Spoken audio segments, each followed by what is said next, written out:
Hello and welcome back to the DRH Show. I'm delighted to have someone with profound insights into spirituality and meditation.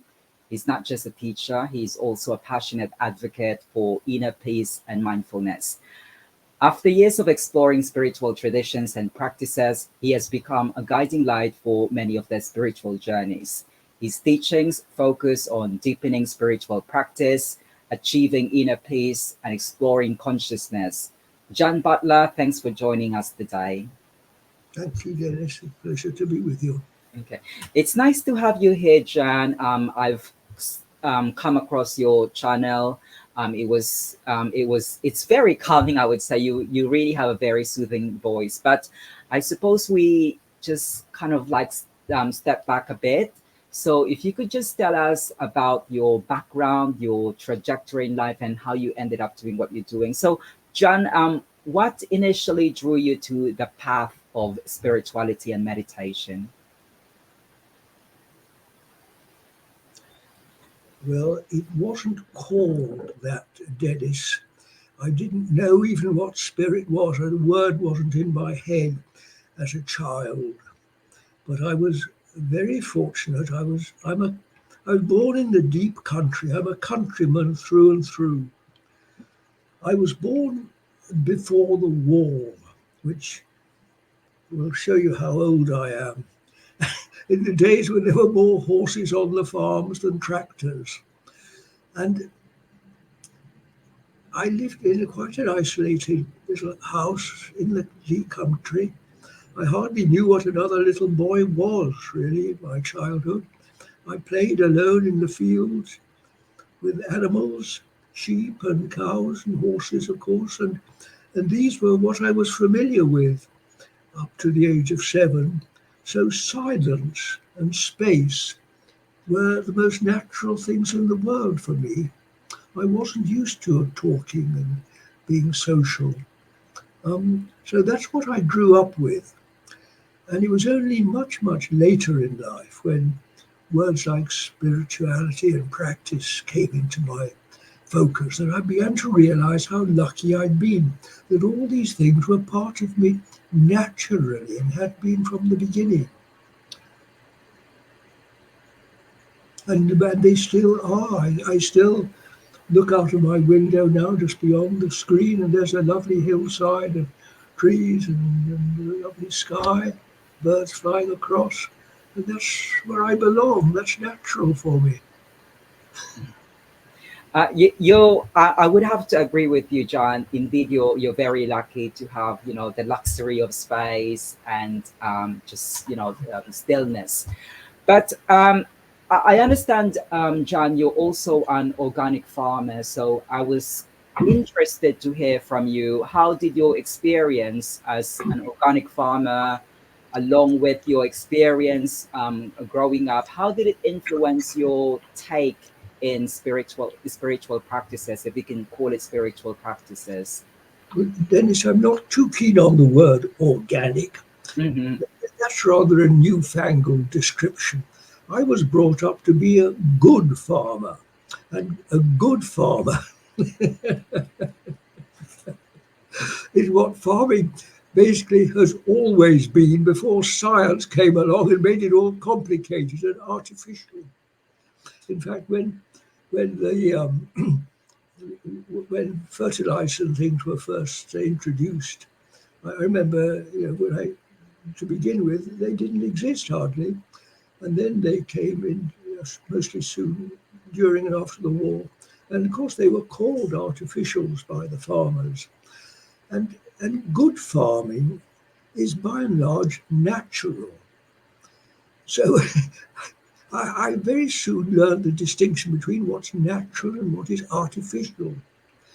And then this word organic was coined, which was in a way almost rather insulting to perhaps the majority of old-fashioned farmers who just thought of themselves as good farming. And by and large, organic farming is good farming. It's just natural farming. And so I'm not too keen on this new distinction, which tends to separate one sort of farming for another, whereas there isn't really a black and white division. There's a rather grey area, and many farmers sort of are in the middle, and it's so I don't like to call myself really so much an organic farmer as a good farmer. But I know why I'm called that. It's just what's the way sort of words have become used. But why was it important to me? Well, because it arises naturally out of man being close to the land. If man is close to the land, he loves the land, and he thinks about the land, and his mind is, how can I do the best for my land? How can I look after it? How can I serve it? This is how I was brought up. A good farmer leaves the land better than he found it. And you do it instinctively, dear. You look at a plant, and if you see it's uncomfortable, you try to just settle it so it's more comfortable. You love it. You look after it. Have animals, and you look after them. You make sure they're warm and comfortable and well fed. If they hurt themselves, you try to help them. There was a lovely phrase that was coined when I was in my middle of my farming years, TLC, tender loving care, which is exactly what good farming is all about.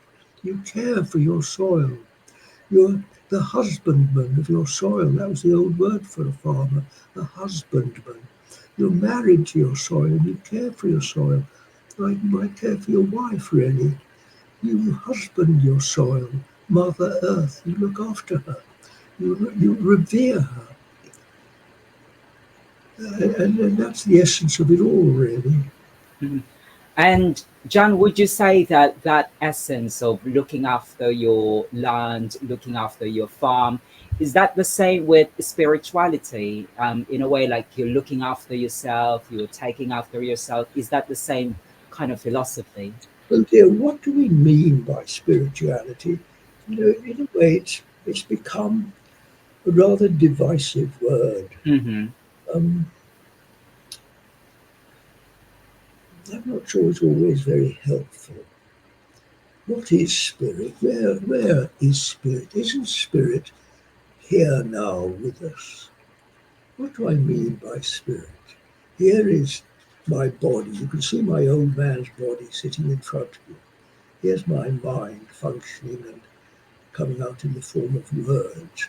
And I'm sitting in what one might call stillness or space, or perhaps even more acceptably silence. Here, I'm sitting in a room full of silence sometimes. And my voice is sounding, as it were, in a box full of silence. And outside the window is the sky, so this silence extends into the sky, fills the valley.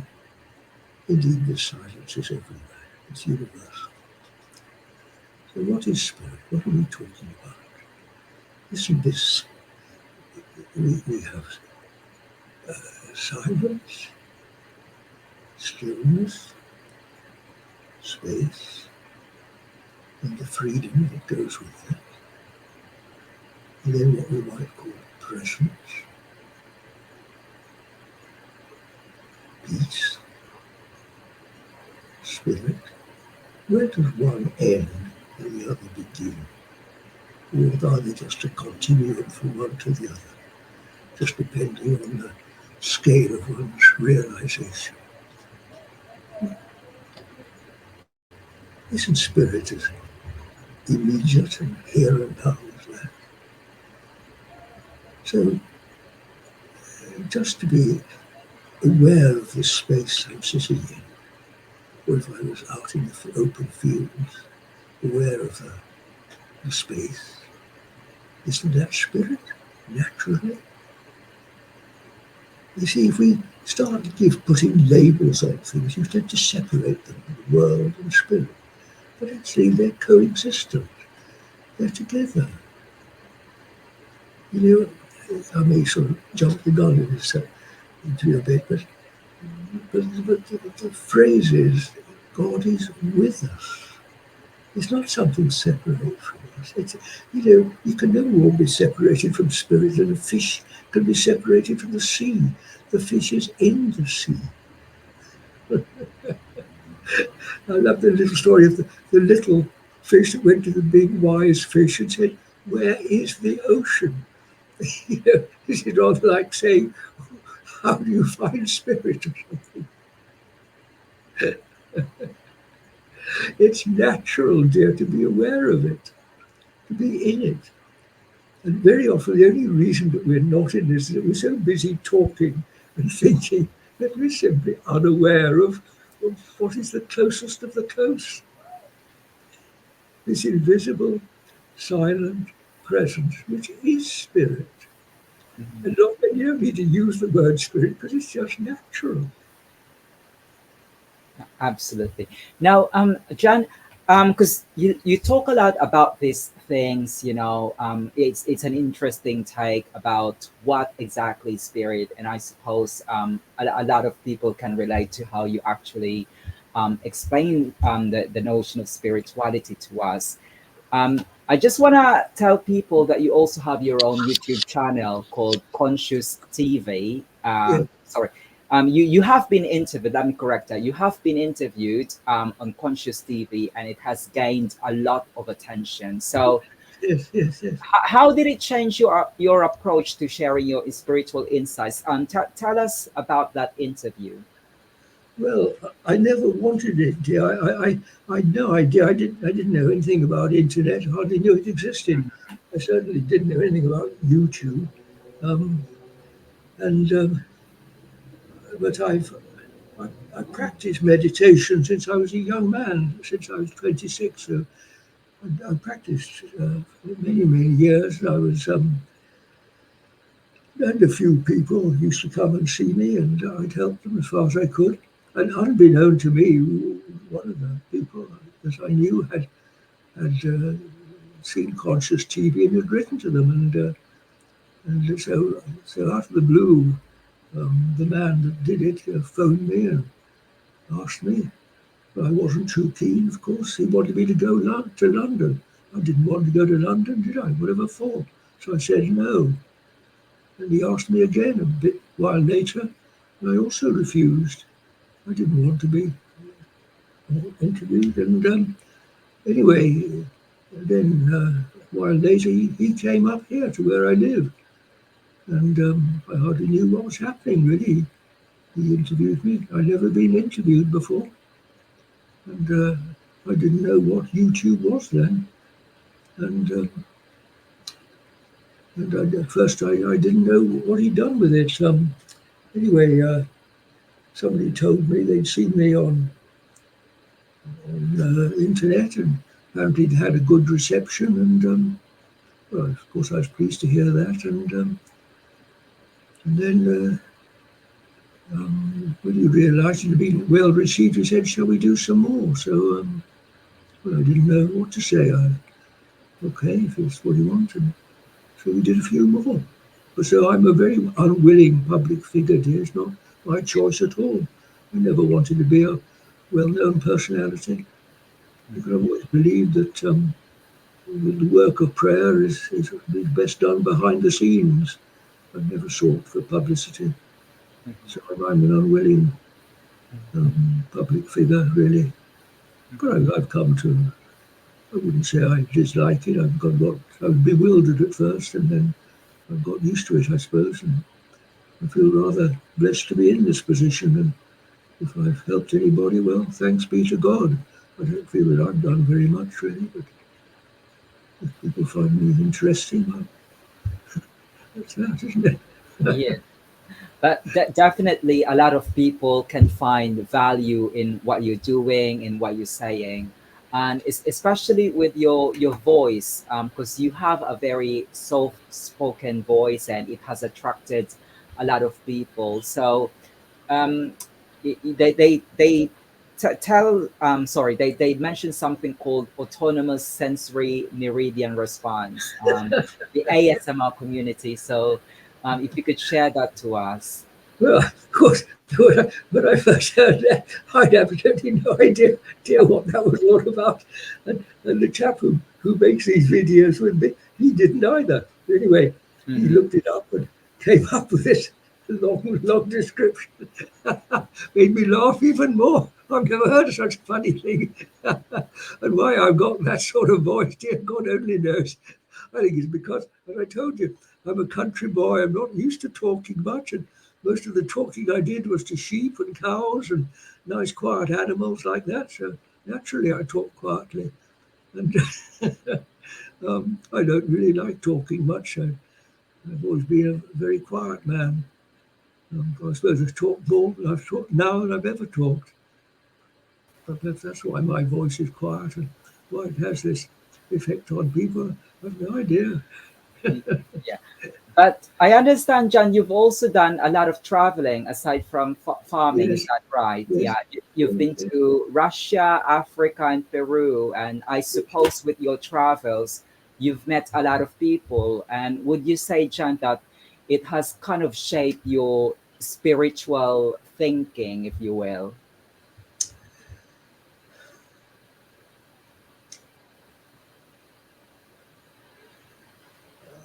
Well, there's an old saying, isn't there? Travel Hmm. broadens the mind, and it does. The first great journey I went on, I wanted to be a cowboy as when I was a young man, and we didn't know anyone in Texas, so Dad put me on a boat to go to Australia. So I had the best part of a year in Australia, in the outback of Australia. Um, but I remember so well that long sea voyage. People didn't fly in those days; it was went by ship, and it was a wonderful experience of a 6-week voyage. I'll never forget the wonder of the open sea, day after day after day, the great space, silence of the sea, and then the outback of Australia, the great open spaces there. And I think that early child of mine, that love for space and silence, developed enormously under those conditions. Um, I remember how difficult it was to come back to England again. And people would ask me how it had been. I didn't know what to say. How can we put it into words? And then various things happened. I started farming, and when I injured myself, I had to have a few years in business, but I couldn't bear it, so I broke away again, and went off to South America to make the world a better place. And wasn't very good at that. But on one occasion, I was sitting up on a mountainside, and I seemed to hear a voice from somewhere saying, "To make whole, be whole," which I didn't really understand at the time, of course, but I'd heard about meditation. And when I came back to England a year later, I looked for and I found a school of meditation. And almost the first time in fact, I think it was the very first time I meditated. I'd had to come down to London by train to be taught to meditate. And I was in the waiting room of St Pancras Station waiting room, waiting to catch the late night train home among a lot of, homeless drunks and sort of people who spend the night in those places. And I meditated, and all opened up like that. And I realized I no longer had to search for deserts and mountains to find the wide open spaces that I love. It was all within me. That was a great discovery.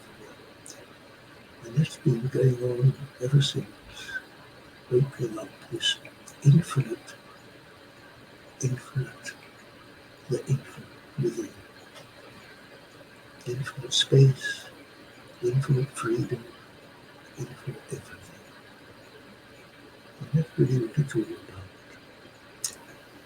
But ever since I've loved great open spaces in this world as well as inwardly. I've been very lucky. I've spent quite some time in Africa, in the deserts, Kalahari and the Libyan deserts. I've been in many desert places, been in the Great Prairies, been in the Russian steppes. I've been blessed. I've had many great experiences of the open sea and of the great open landscapes of this world, mountains.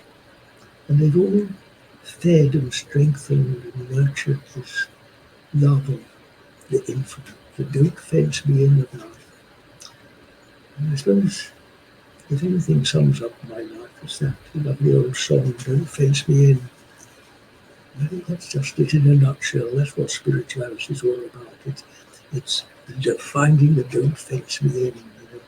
When life just gets too small, find the greatness.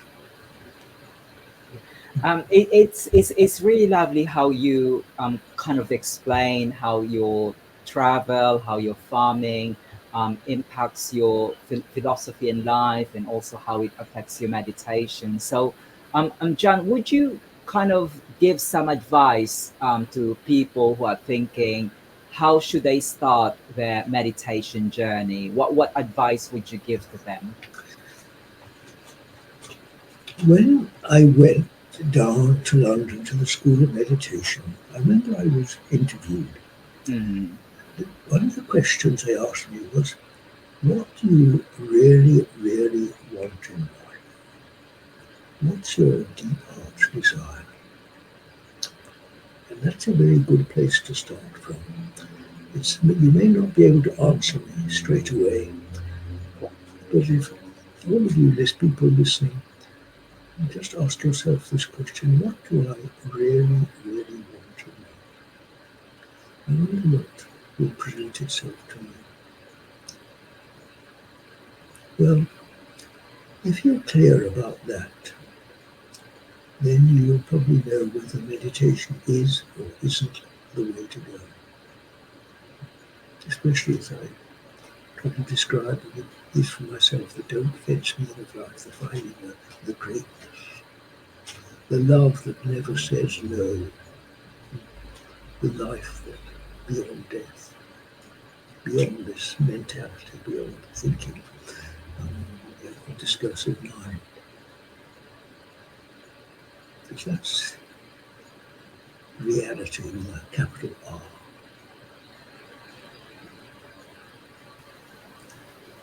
I think that that's really insightful, that you really have to, like, look at yourself first. What is it you're trying to achieve, when you practice meditation? And that's really a good advice, John. Now, I understand you've also written a number of books about these topics. So, which of your books would you recommend and why?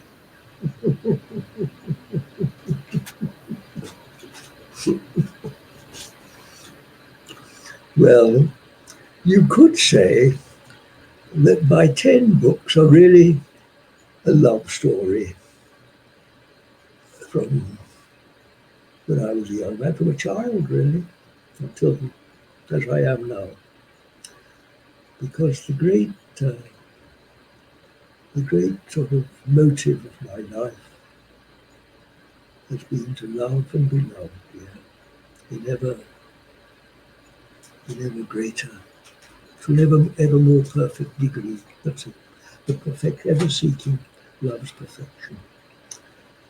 And of course, most of our worldly love experience, usually starts marvelous, and sometimes it continues that way, but it usually has a few ups and downs in it. And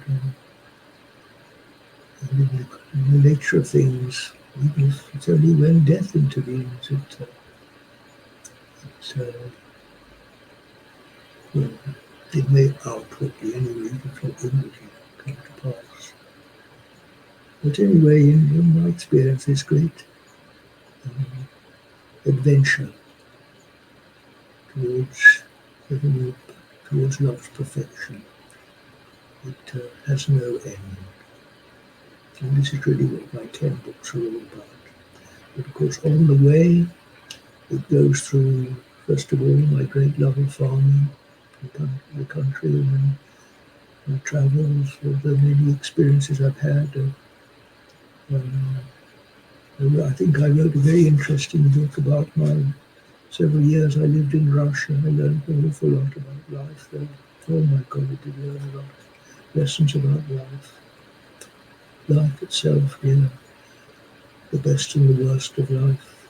My God, what there is to learn. However much we know, we don't know the half of it. We don't know a tenth of it. We don't know 1% of it. I don't say I do. I've learned a bit more than I did when I was a young man, but not much. I'm still learning. So that's what my books are. So it's difficult to pick one. It depends what you're interested in. If your first interest is in animals and the deserts of Africa, you might pick that one out. If you're Mhm. interested in farming, I wrote a lovely book, I think, called Mystic Apprentice. The articles I wrote when I was in my 30s and 40s. Mhm. Organic farming was just beginning. Um, it all depends, dear. I would hardly know which one to recommend. Yeah. But perhaps my later books are for those. No, I don't know, dear. And I've got John, you also have a very dynamic and very interactive approach with your YouTube channel because from what I've learned is that you select a question. So do you intend to keep it that way, or do you have any other plans with your YouTube channel when it comes to sharing the contents that you tell your viewers? dear. I have no plans for it whatsoever. Mm, Even if I have at times worried about plans for what you kindly call my legacy, I I come to realise that one of the greatest of life's lessons is that I, in the sense of John Butler, this personality we call me, with my schedule of events, my plans, my time and space perspective on life, dies out. You see, it's a well-known phenomenon among old people that we get forgetful. The mind slows down. Our physical body gets weaker and weaker. Our mind slows down and becomes forgetful. But, you see, what really happens? You see, think of a butterfly coming out of a cocoon. The cocoon falls away and the spirit blossoms. Now, whatever you call it, if you bold and call the spirit God, there's a very wise saying. Did I invent it myself? I can't remember. Anyway, it's a word that often comes to my mind. God knows and I do not.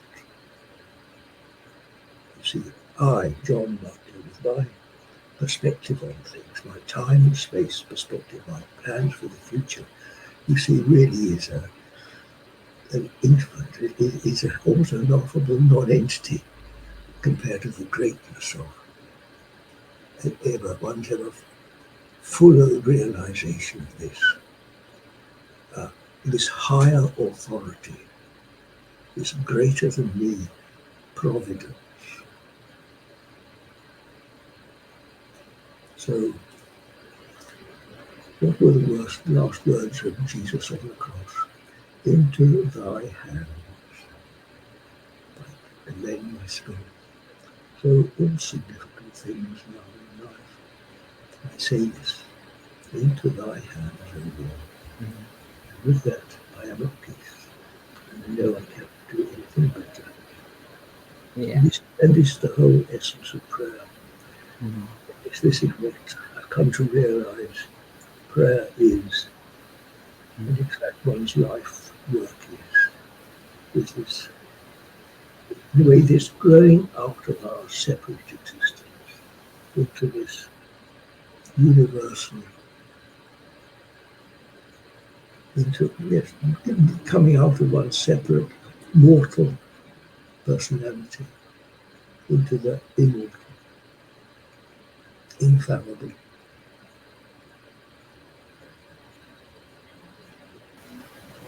Yeah, I suppose that's really a good way to look at things, rather than planning whether it's a YouTube channel or what you want to do at a later stage in life.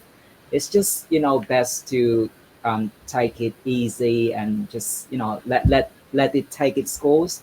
Don't have a definite plan, as you've put it. Just the, leave it to God, to the higher being. Now, Jen, this has been really an insightful conversation, but I just have three more questions left for you. Now, the questions are not more about philosophy or meditation, but it's more it's more lighthearted. It's to learn more about you as a person. So, the first question is, what were you afraid of as a child? Oh, I think I was afraid of other people, Dennis. Yes, I was sent to boarding school at the age of 7. It was a big shock for me. I was quite unused to that world. Um, Mhm. And the um, next one is, what is your favorite word in another language? my favourite word in another language. Well, how do I answer that? I have spoken 4 languages. Which one? My favourite word.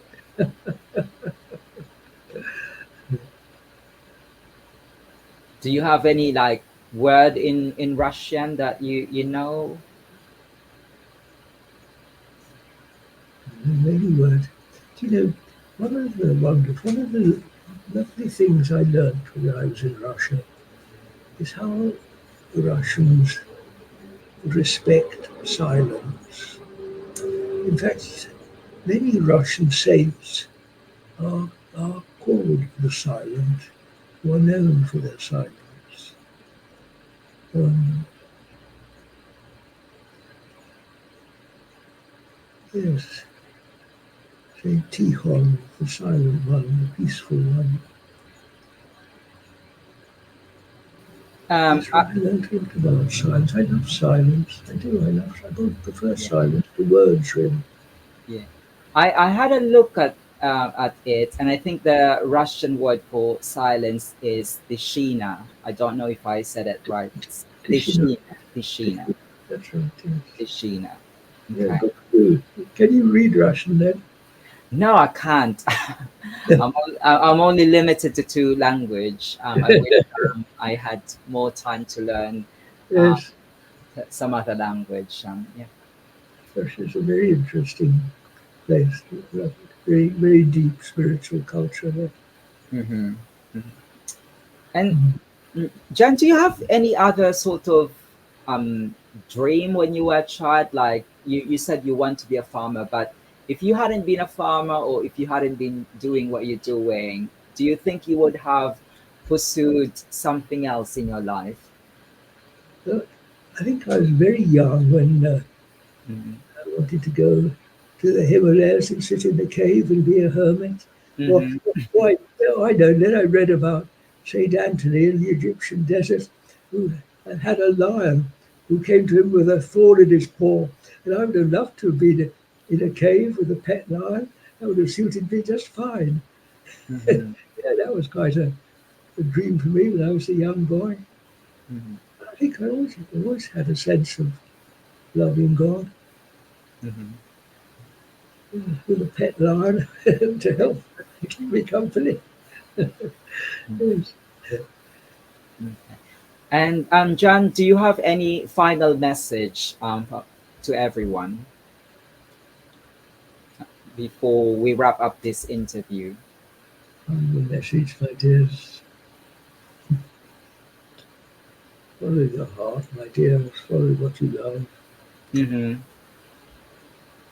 Life seems very difficult at times. You know, try to try to keep heart, my dears. Love something, even if it's only even if it's only a geranium on the windowsill, a little dog or something.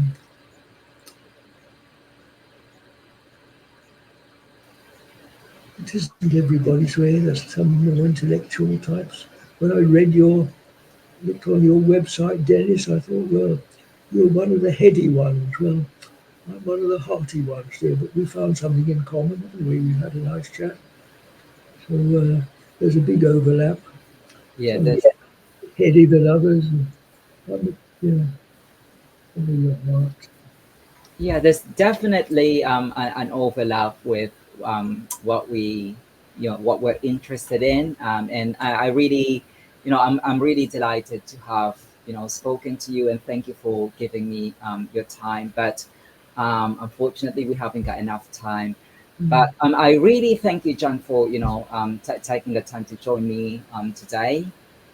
So but before we end, I just want to say that you've been very inspirational. You've been very instrumental to a lot of people. So thank you for sharing your perspectives, and it's lovely talking with you here on the VRH show. And I look forward to hearing more about your work, especially your YouTube channel. And I'm sure a lot of people are looking forward to the next video that you will be uploading. So thank you very much, John. Thank you, my dear. God bless you. And thank you for You too. good questions. Thank you. It's been a pleasure.